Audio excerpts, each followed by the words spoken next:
बंदरों का उपवास। नीलगिरी पर्वतों के जंगलों में सारे जानवर बहुत प्यार से रहा करते थे।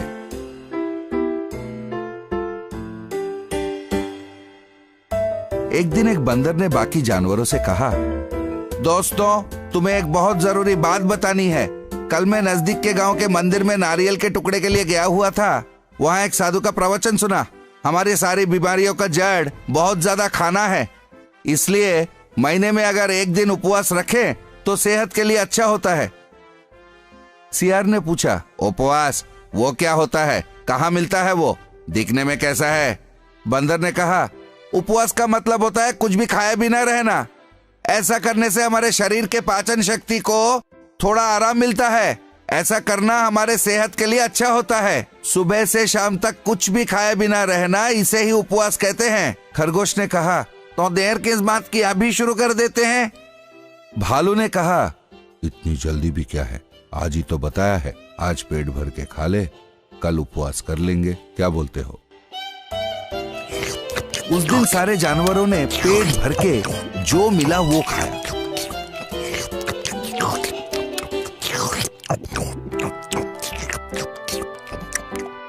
दूसरे दिन सुबह वो सारे एक जगह जमा हो गए ताकि एक साथ मिलकर उपवास कर सके।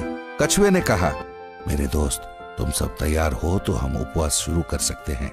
बंदर ने कहा, रुको रुको, हम सब उपवास करेंगे तो शाम तक सब थक जाएंगे। फिर शाम को शिकार पे निकलना बहुत मुश्किल होगा, इसलिए अभी हम अपना खाना जुगाड़ करके रख ले, फिर उपवास शुरू करते हैं। हाथी ने कहा, ये ठीक है, चलो जाके खाना संग्रह करते हैं। फिर सारे जानवरों ने जाकर बहुत सारे केले संग्रह करके एक जगह लाके रख दिए। फिर उन्होंने उपवास शुरू किया।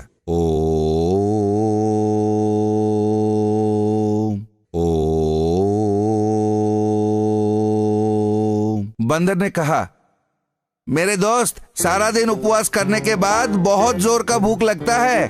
जैसे ही उपवास खुलेगा, खाने के लिए हम सब लड़ मरेंगे, इसलिए जिसका हिस्सा वो अपने पास रख लें, फिर उपवास शुरू करें।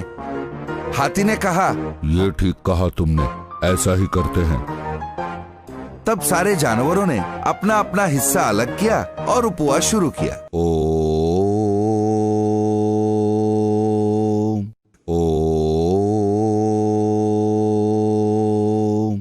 फिर बंदर ने कहा, दोस्त, मेरा एक और सुझाव है। उपवास करने के बाद हम सब बहुत दुर्बल हो जाएंगे, झुक के खाना उठाना भी शायद मुश्किल हो जाए, इसलिए पहले से ही हाथ में एक केला पकड़ लेते हैं, पर कोई केला खाना मत। क्यों? सियार ने कहा, ठीक है, हर कोई केला हाथ में ही पकड़ के रखना, बिल्कुल खाना मत, वरना उपवास भंग हो जाएगा, समझ गए? फिर सारे जानवरों ने अपने हाथ में एक एक केला पकड़ा और उपवास चालू कर दिया। थोड़ी देर बाद बंदर ने कहा, दोस्त, मैं बारी बारी बीच बीच में बोल रहा हूँ, बुरा मत सोचना। जैसे मैंने कहा, उपवासन के बाद हम बलहीन हो जाएंगे तो शायद केले के छिलका भी ना निकाल पाए, इसलिए केले का छिलका निकाल के हाथ में पकड़ लेते हैं। जैसे ही उपवास खुलेगा, ठक से खा लेंगे, क्या बोलते हो? खरगोश ने कहा, अरे बंदर, तुम तो बहुत बुद्धिमान हो और बहुत बड़े दूरदर्शी भी। जैसे तुम कहो, पर कोई केला खाएगा नहीं। क्यों? खाओगे तो उपवास टूट जाएगा। तब सारे जानवरों ने केले का छिलका निकाला और अपना उपवास चालू कर दिया।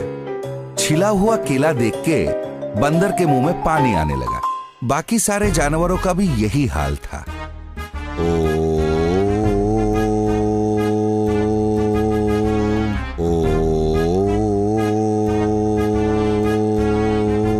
थोड़ी देर बाद बंदर ने फिर से कहा, दोस्तों, एक मुख्य बात मैंने तो बताना ही भूल गया। धत तेरी की, ये सोच तो मुझे आई नहीं। उपवास करना कोई छोटी विषय नहीं है, बहुत कमजोरी होती है। अपना हाथ उठा के मुंह तक ले जाना भी मुश्किल हो जाएगा, इसलिए केले को मुंह में रख के ही उपवास करते हैं। पर याद रहे, किसी भी हालत में केले को खाना मत। भालू ने कहा, हाँ, सिर्फ केले को मुंह में रख लेने से उपवास भंग थोड़ी ना होता है, खाने से उपवास भंग होता है। केले को मुंह में रख के ही उपवास करते हैं। तब सारे जानवरों ने केलों को मुंह में रख लिया।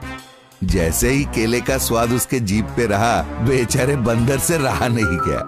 तब उसने कहा, दोस्तों मुझे माफ कर दो, मैं तो बताना ही भूल गया। मंदिर में स्वामी जी ने कहा था भगवान का नाम स्मरण करते करते उपवास करना। मुंह में केला रहेगा तो भगवान का नाम स्मरण कैसे करेंगे, इसलिए सोच रहा हूँ इसे निगल जाऊं। हाथी ने कहा, ये ठीक है, इतनी कष्ट करके हम उपवास कर रहे हैं, नाम स्मरण किए बिना कैसे करेंगे, निगल लेते हैं केले को। फिर सारे जानवरों ने अपना अपना हाथ का केला खा लिया। तब बंदर ने कहा, दोस्तों उपवास करने के इस महाप्रयत्न से मैंने एक चीज अच्छी तरह से सीख लिया है। वो क्या है कि केले को ज्यादा देर मुंह में नहीं रखा जा सकता। ये तो सच है। ये कहकर सारे जानवर वहां से चले।